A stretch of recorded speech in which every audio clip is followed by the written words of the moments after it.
Royal English and current affairs. నేను మీ Vamsikrishna. So ఈ రోజు ఇంగ్లీష్కి సంబంధించి అతి ముఖ్యమైనటువంటి టాపిక్ టెన్సెస్ గురించి తెలుసుకుందాం.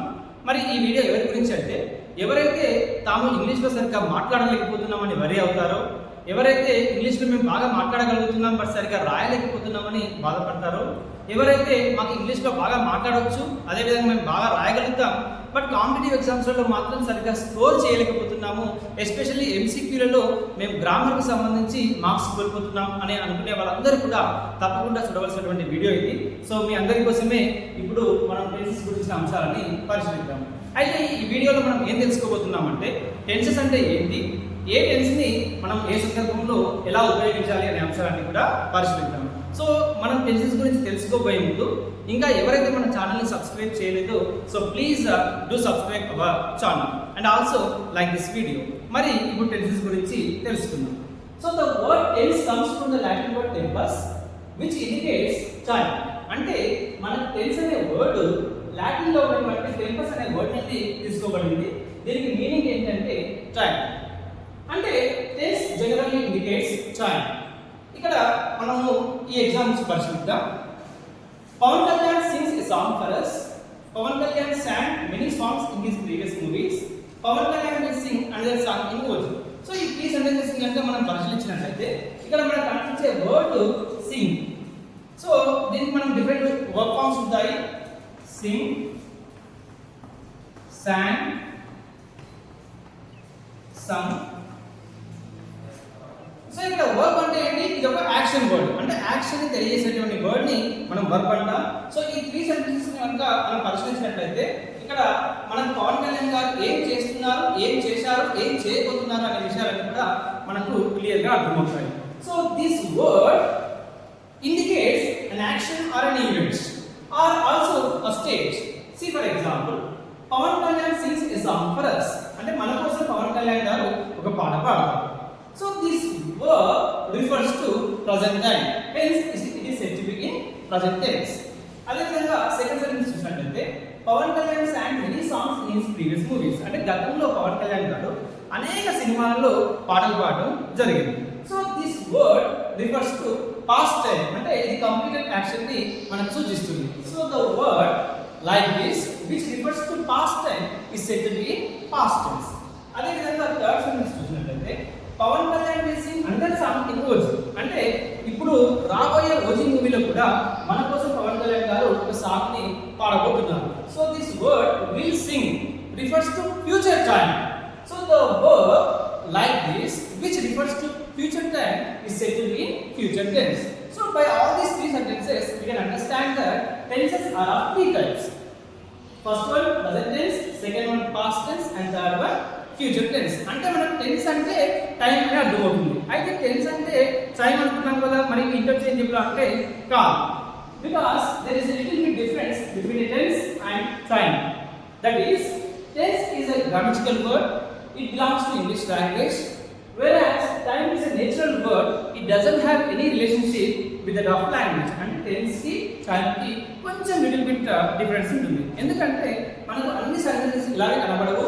కొన్ని సందర్భాల్లో ఆ వర్బ్ ఒక టెన్స్ ని సూచిస్తే అది ఇండికేట్ చేసే టైం మాత్రం వేరేగా ఉంటుంది. అది ఎలా అనేది ఇప్పుడు చూద్దాం. Now let us observe these examples. Let's wait till they come. So ఇక్కడ మనకి సెంటెన్స్ ఏమో ప్రెజెంట్ టెన్స్ లో ఉంది బట్ ఇక్కడ టైం ఏమో ఇక్కడ ఫ్యూచర్ టైం ని ఇండికేట్ చేస్తుంది. అంటే ఏంటి? ఫర్ ఎగ్జాంపుల్ మనం ఒక ఫంక్షన్ సెలబ్రేట్ చేసుకుంటున్నాం. సో అందరూ వచ్చారు, ఫ్యామిలీ మెంబర్స్ ఉన్నారు, రిలేటివ్స్ ఉన్నారు, ఫ్రెండ్స్ ఉన్నారు, ఇంకా కొందరు మనకు చీఫ్ గెస్ట్ అయితే ఇక్కడికి రావాలి. సో వాళ్ళు వచ్చేంత వరకు మనం వెయిట్ చేద్దాము. అంటే వాళ్ళు ఇప్పుడే వస్తున్నారా అంటే ఇంకా టైం పట్టవచ్చు. అంటే ఇది ఫ్యూచర్ టైం ఇండికేట్ చేస్తుంది. బట్ ఏ టెన్స్ లో మనం సెంటెన్స్ రాసామంటే ప్రెజెంట్ టెన్స్ లో రాయడం జరిగింది. అదే విధంగా ఈ leaves for Australia next week. అంటే ఎప్పుడు వెళ్తున్నాడు ఆస్ట్రేలియాకి? నెక్స్ట్ వీక్ లో. బట్ ఇక్కడ ఏ టెన్స్ లో రాసాము మనము? ప్రెజెంట్ టెన్స్ లో రాయడం జరిగింది. అదే విధంగా she is coming on next Friday. So ఆమె ఎప్పుడు వస్తుంది అంటే నెక్స్ట్ ఫ్రైడే. అంటే నెక్స్ట్ ఫ్రైడే అనేది ఏ టైము? Future time. మరి ఇక్కడ ఏ టెన్స్ లో రాసాము? మనం ప్రెజెంట్ కంటిన్యూస్ టెన్స్ లో రాయడం జరిగింది. అదే విధంగా I wish I knew the answer. What does it mean? I am sorry I don't know the answer. అంటే ఇది తెలిసి పాస్ట్ టెన్స్ లో ఉంది బట్ ఇక్కడ ఏ టైం ఇండికేట్ చేస్తుందంటే మనకు ప్రెజెంట్ టైం ని ఇండికేట్ చేయడం జరుగుతుంది.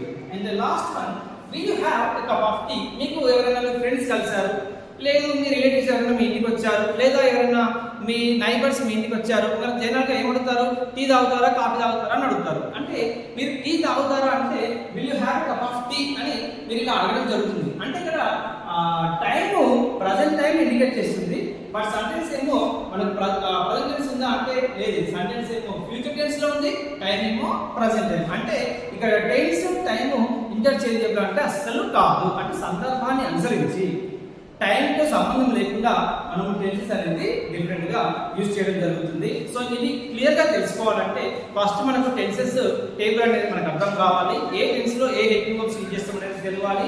మనకు కొన్ని ఎక్సెప్షన్స్ ఉంటాయి, ఇలాంటి ఎక్సెప్షన్స్ అన్ని కూడా మనం తెలుసుకుంటేనే మనం ఇంగ్లీష్ గ్రామర్ సంబంధించినటువంటి స్కోర్ అయితే తప్పనిసరిగా చేయవచ్చు. అదేవిధంగా మాట్లాడడం కూడా లేదా రాయడం కూడా అద్భుతంగా చేసే అవకాశం ఉంటుంది. సో ఇప్పుడు మనము ఇంగ్లీష్ చార్ట్ ని పరిశీలిద్దాం.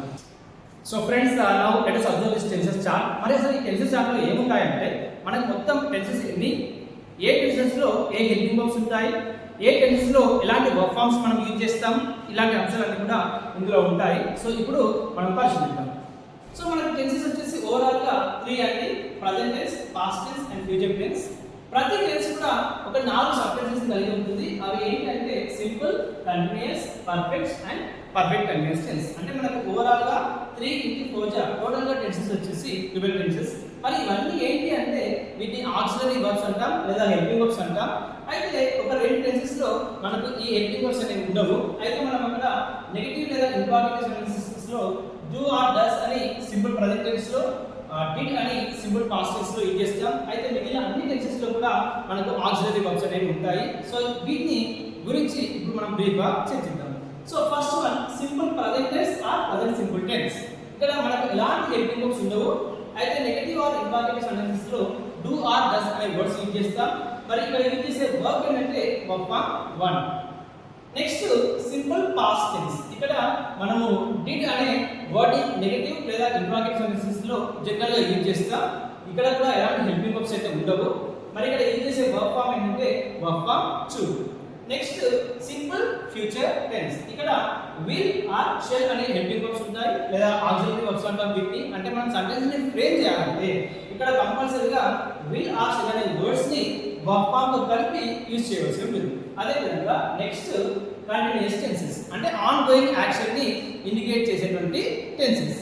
ఇవి ఎన్ని ఉంటాయంటే మళ్ళీ ఈ విధంగా so present continuous tense, past continuous tense, future continuous tense. అన్ని కంటిన్యూయస్ టెన్స్ లో మనం ఉపయోగించే వర్బ్ వర్బ్ ఫార్మ్ 4. మరి హెల్పింగ్ వర్బ్స్ వస్తే ప్రెజెంట్ కంటిన్యూయస్ టెన్స్ లో ఈస్ ఆర్ యామ్ అనే హెల్పింగ్ వర్బ్స్ ని, పాస్ట్ కంటిన్యూయస్ టెన్స్ లో వాస్ ఆర్ వర్ అనే హెల్పింగ్ వర్బ్స్ ని, ఫ్యూచర్ కంటిన్యూయస్ టెన్స్ లో will be or shall be అనే హెల్పింగ్ వర్బ్స్ ని ఉపయోగిస్తాం. అదే విధంగా ఇప్పుడు పర్ఫెక్ట్ టెన్సెస్ చూసినట్లయితే అన్ని పర్ఫెక్ట్ టెన్సెస్ లో మనం ఉపయోగించే వర్బ్ వర్బ్ ఫార్మ్ 3. సో మరి ఇక్కడ ప్రెజెంట్ పర్ఫెక్ట్ టెన్స్ లో హ్యావ్ ఆర్ హ్యాస్ అనే హెల్పింగ్ వర్బ్స్ ని, పాస్ట్ పర్ఫెక్ట్ టెన్స్ లో హ్యాడ్ అనే హెల్పింగ్ వర్బ్ ని, ఫ్యూచర్ పర్ఫెక్ట్ టెన్స్ లో will have or shall have అనే హెల్పింగ్ వర్బ్స్ ని యూజ్ చేస్తాం. అంటే ఈ హెల్పింగ్ వర్బ్స్ తో పాటుగా మనం వర్బ్ ఫార్మ్ 3 అనేది ఉపయోగించవలసి ఉంటుంది. అయితే next perfect continuous tenses. So ఈ పర్ఫెక్ట్ కంటిన్యూయస్ టెన్స్ లో మనము ప్రెజెంట్ పర్ఫెక్ట్ కంటిన్యూయస్ టెన్స్ లో have been or has been, past perfect continuous tense లో had been, future perfect continuous tense లో will have been or should have అనే helping verbs ని ఉపయోగిస్తాం. అయితే వీటితో పాటుగా మళ్ళీ వర్బ్ ఫార్మ్ 4 ని ఉపయోగించడం జరుగుతుంది. సో ఇవి మనం బ్రీఫ్ గా ఈ 3 టెన్సెస్ ని ఒక్కొక్క సబ్ టెన్సెస్ తోటి మనము ప్రాక్టీస్ చేయగలిగితే ఈ హెల్పింగ్ వర్బ్స్ అన్ని యూజ్ చేసి ఈ వర్బ్ ఫార్మ్స్ యూజ్ చేసి సో మనం ఇంగ్లీష్ అవలీలగా మాట్లాడేయవచ్చు. సో మరి ఒక్కొక్క టెన్సెస్ గురించి మనం తెలుసుకోవాలి, ఈ వర్బ్ ఫార్మ్స్ ఎక్కువగా ప్రాక్టీస్ చేయాలి. ఈ వర్బ్ ఫార్మ్స్ ని ఈ హెల్పింగ్ వర్బ్స్ ని యూజ్ చేసి మనం సెంటెన్సెస్ ని కనుక ఫ్రేమ్ చేసినట్లయితే ఇంగ్లీష్ ని అవలీలగా మాట్లాడవచ్చు. సో ఇవి ఎలా అనేది మనము తర్వాత వీడియోలో పరిశీలిద్దాం. సో ఇవి ఫ్రెండ్స్ టెన్సెస్ సంబంధించినటువంటి బ్రీఫ్ ఇంట్రడక్షన్. సో మీకు కనుక ఈ వీడియో నచ్చినట్లయితే వీడియోకి అయితే తప్పనిసరిగా ఒక లైక్ అయితే ఇవ్వండి. ఎందుకంటే మీరు లైక్ ఇచ్చినట్లయితే ఈ వీడియో మరింత మందికి హెల్ప్ఫుల్ అవుతుంది. So thank you friends, thank you very much.